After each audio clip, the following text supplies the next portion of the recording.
ton scoring bancaire, il peut être amélioré grâce forcément à ta situation financière actuelle. Et ça passe bien souvent, et même quasiment tout le temps, c'est un point hyper important sur ta tenue de compte. Donc comment on tient des comptes, je t'explique ça ici. Dans un Google Doc que pareil, je donne à mes élèves normalement, je te donne accès, tu pourras le télécharger dans la description.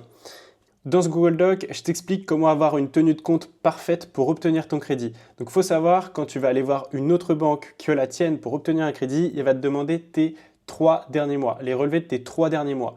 Donc, ils vont étudier que sur 3 mois. Donc, tu te concentres, tu te focuses sur 3 mois et tes comptes, bien au propre. Ensuite, les points qu'il ne faut surtout pas faire durant ces 3 mois. Il ne faut surtout pas que tu aies de découvert.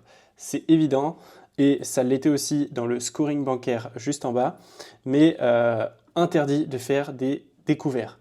Ensuite, les choses à très fortement éviter, c'est les crédits à la consommation, les paiements en plusieurs fois, acheter un téléphone en 12 fois, etc. Ça, c'est non, en tout cas, pas pendant ces 3 mois, parce que sinon, ça renvoie à la banque que tu vis au-dessus de tes moyens. Ensuite, pas de crédit pour des passifs. C'est pareil, un crédit voiture, un crédit moto, un crédit montre, etc.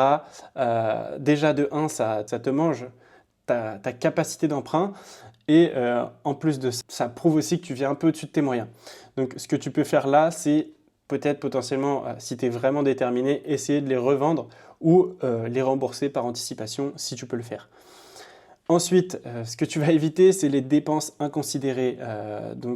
Ensuite, les jeux d'argent, les casinos, les courses hippiques, le PMU, tout ce que tu veux, les jeux à gratter, c'est interdit, c'est pareil. Et par contre, ce que tu vas faire, attention ici, ce que tu vas faire, et c'est obligatoire, ça, tu es obligé de le mettre en place si tu veux avoir un crédit, c'est d'avoir une routine d'épargne. Tous les mois, tu vas à la réception de ton salaire, faire un virement automatique sur des comptes épargne, un livret A, une assurance vie, je m'en fiche, mais tu épargnes 15% minimum de tes revenus sur un compte. Et ça va montrer à la banque que tu es quelqu'un qui sait épargner.